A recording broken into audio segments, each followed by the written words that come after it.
viewers to our next episode of the Shift series, where we've been talking to experts from various organizations on their journey towards a digital key account management. My expert today is Andy Collings. He's the head of enterprise sales with Gearset. Andy, welcome to the show. Really excited to have you with us here today. Thanks, Karthik. Good to be here.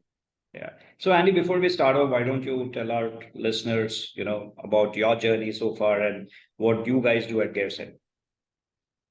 Yeah, so Gearset provides DevOps tooling for Salesforce. So we help people make changes to their Salesforce instances, working with businesses across the world, all sorts of different sizes, from the biggest to the smallest. And we've been going for about 6 years now, and I've been at Gearset for the last 2. Cool. Really interesting. So Andy, I think, since the time the pandemic hit us, I think sales moved completely digital, right? So over 60-70% of sales moved to the digital selling road. Which would mean that you need those kind of support and, that thought process itself to move that path. So when did you and the organization kind of identify the need to adopt a digital approach to key account management?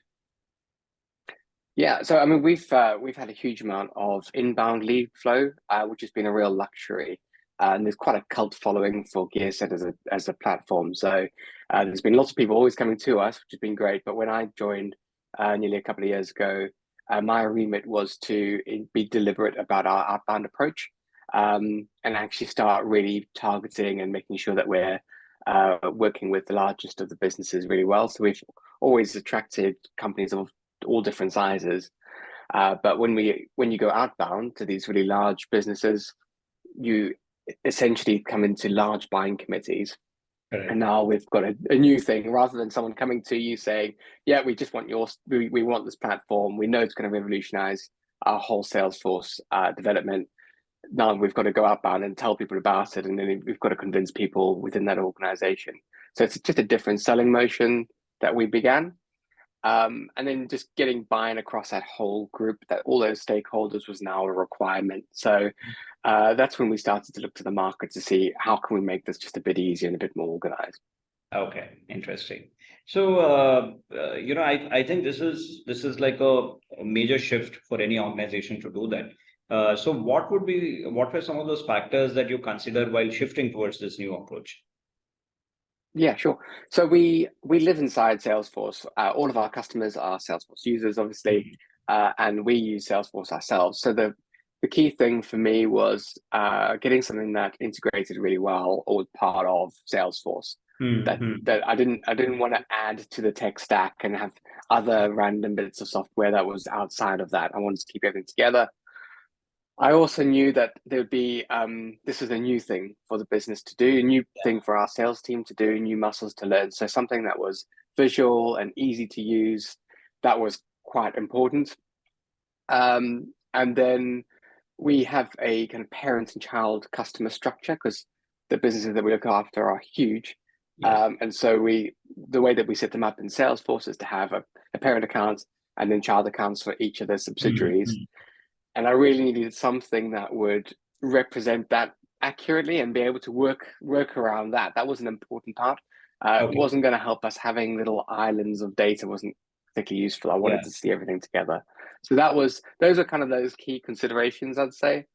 And then we've also got other teams that are interested in what this org structure in our customer base looks like. We've got customer success, BDRs, we've got our BDR team, so all these ABM team, so all these different teams kind of interested and needing this data. So those were the compelling factors, I suppose.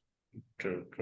But I'm sure this also came with a set of challenges, right? So it's a new system that you were introducing. So talk to us about some of those challenges that you encountered on this journey.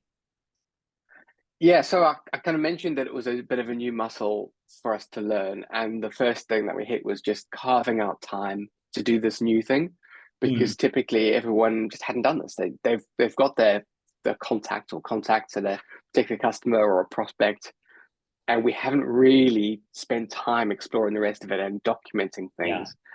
A lot of people are really great at keeping things in their head. So they know all the people involved, but it's in their head. So actually, you need to spend time and put it into the system so that everyone else can enjoy your knowledge. So that was the first kind of first challenge, and kind of selling the value of selling a value internally of this isn't just for management. It's not just for me.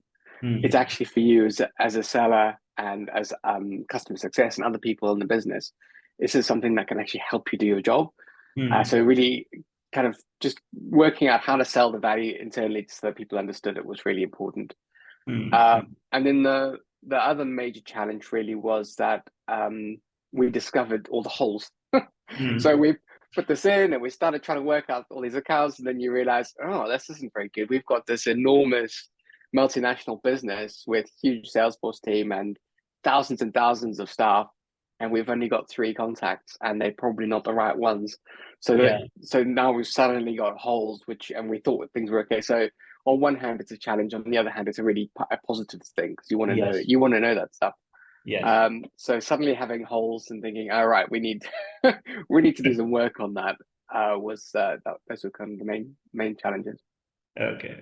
So quite a few challenges to encounter there, and you guys have gone ahead and done that. So which means champions like you had a role to play in that. So share some tips on how did you go about championing this within the organization? Yeah. So the initial idea of it was spearheaded by Sam Arnold and our ABM team. She was really keen to get that overview and how that all works. And one of the things she did, and I helped with this, was just to get the whole enterprise team included in the decision-making process. And that was really key. So we actually looked at a few different vendors, and we looked at different ways that we could do this. You know, when I was in the field selling, I used to do this on a spreadsheet, and it was one of the worst things I've ever done as a salesperson. I look back at it and just think that was really rubbish. So we looked at all the different options and we engaged the team in that decision, and that I think was a really important thing, so that people understood that when this change came, that they would be part of making that choice. That it wasn't something being done to them, but they were part of that. And then bringing it up in all team meetings. So this is something I still bring up every week. And it comes up when we're looking at a particular organization. We say, right, let's have a look at what that looks like in DemandFarm. Oh, there's some things missing there. Go back and just kind of keeping up. And then also shouting out the good ones. So if someone's done a really great job and they've really done a good job of documenting and understanding an org structure, telling the whole team, hey, look at this is some really great work. And I think the other thing is for people to understand that I care, our leadership team as a business, we care about understanding all the people in that buying process. And I think when that happens, all the sellers and other people involved in that care a bit more about it as well. They realize the importance of it. And so I think it's important for leaders to really get engaged with it. Otherwise people just don't think it's that important. True. So you spoke a bit about you got a visibility into saying, okay, so this was a large account that we were looking at when we had only 3 connects in that, and they were also not the relevant ones that you had. So what are some of the benefits that you saw since you moved towards a digital account management and using a tool for that purpose? Yeah, I suppose there's kind of 2 sides to this. From my personal perspective, leading a team, I've always been more interested in people within an organization than a particular product or a problem. I'm much more interested in the people. So to facilitate that conversation, this is a lot better. So I can start asking about the people involved. And for me, that's where I can coach and I can help my team the most. They understand the product and they understand all our value prop and all the rest. I don't need to tell them about that, but being able to coach around how somebody's interacting with us, that's where my strength is. So as a leader, I'm able to help with that a bit more. As a seller, they're able to see the holes a lot more easily. So it's much more obvious. And that's a real benefit because it means that they're not going to get caught out. We're not going to get to a point where we say, right, we're ready to sign the contract. And then our champion says, oh, yeah, actually, I'll need to go and pass this by a bunch of other people I have not mentioned yet. We don't want to be caught out like that. So that really helps the seller make sure they're on top of and also solving the problems for those people. So have we really understood everyone involved? Are we actually doing something that's going to help them? So that gives them that satisfaction. It helps close the deal nicely. One of the other benefits I mentioned, the all those subsidiaries, having those plotted alongside one another is really helpful, because we're starting to now see the whole organization. And we tend to find there are different types of organizations with us. There are some that are very, very connected from one team to another. They've got loads of connections, and we can see that. We can start to see the connections and referrals and so on. And then some where they're much more siloed. And understanding that is really helpful, because it will change how you would approach that business. What you would do. Do you ask for a referral? Do you crank up some ABM marketing to the whole organization? How do we approach that? It will change our stance. And then probably the most important thing for me is the broader teamwork. I mentioned we've got our BDRs who are right at the beginning of the process, and they're actually doing a lot of the work in creating the DemandFarm org charts. So that's a large part falls to them, but it helps them understand, have I got the right contacts in this organization? And then the account managers seeing that account executive, and they're working together. Then we've got an ABM team who are using that information to say, oh, this person's like heading up a CRV, and we're doing this thing, and I can see that they've got like a real positive sentiment. They like us.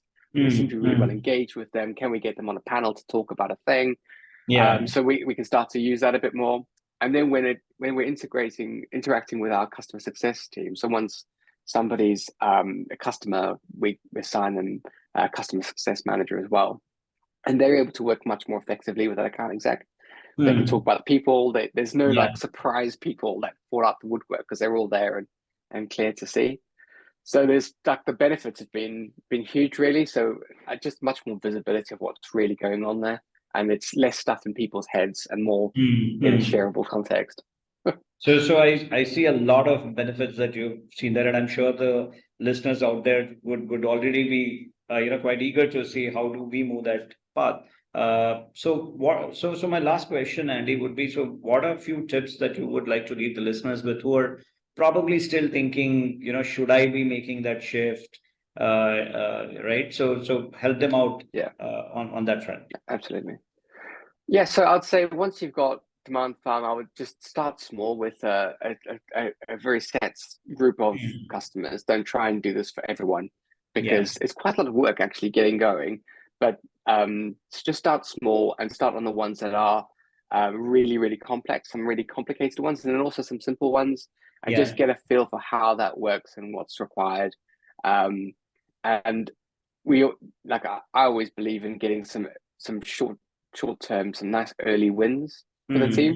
So if you've got just 3 accounts and you build it out, and then you can start to talk about that account, people can understand, oh, this is actually really beneficial. I get it now. I understand why you want us to do this. And then I think the rest will flow much more naturally. People want to then use DemandFarm because they understand that it's going to benefit them. I'd also encourage people to document their expected types of stakeholders. So depending on your business and what you're selling and to who, you might be dealing with a C-suite, you might be dealing with managers or directors, and like, who are the people? Would you deal with a procurement person? Is that normal? Is there a legal contact? Who would you expect to have? And then document that, so that when you've got an org chart to look at, you can start to compare that and say, oh, actually, are all these the same sort of people? We just got a bunch of kind of fans of us, like a bunch of champions, but no one's actually there able to help us move this process on. So documenting that's really key. I'd also query any contacts with an unknown sentiment. So one of the neat things about DemandFarm is that you can say, like, if someone are they quite influential? And then also, do they like us or do they not like us? How do they feel about our product or service?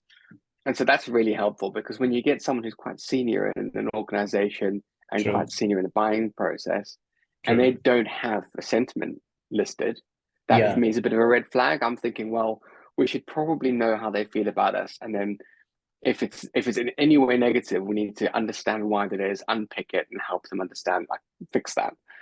That's going to be key, because that's the sort of thing that will scupper a deal down the line or upset our relationship, and we don't want to do that. So understanding and addressing those things really fast. But then equally, if we've got a great advocate who's senior, you know, how do we help them, you know, like understand more or learn more? Can we introduce them to other customers? How do we make the most of that? So that's key. And then finally, I would make sure you're referring to the org chart in team meetings, in deal reviews. If you're going to look at a particular customer, pull up the org chart and talk it through. And then when your team talk about someone who isn't on there, you can say, "Oh, that's interesting." Just keep it useful. So yeah, those are the tips. They're pretty simple things, mostly just around change management, and then just getting to people to stop keeping their secret stuff. I've always found in sales that my team have always got like a secret spreadsheet of stuff that they like their real deals, or you know, it's like no, we've got everything in one place. We want to see it all, and that's a great way of doing it is on DemandFarm. Yeah, so I think one few of the takeaways which I had was it's always better to start small, see some success in that, document the process, get those learnings, and move forward. Two, definitely you need the leadership, commitment, and mandate to kind of get this process a success within the organization. And I think coaches like you could also help nudge them, because end of the day, it's about those relationships, and with these insights you'll be able to manage those relationships better and convert accounts. So Andy, thanks a lot for sharing those insights. Really loved our conversation, and Likewise. thank you once again. Thanks for having me on. Thank you.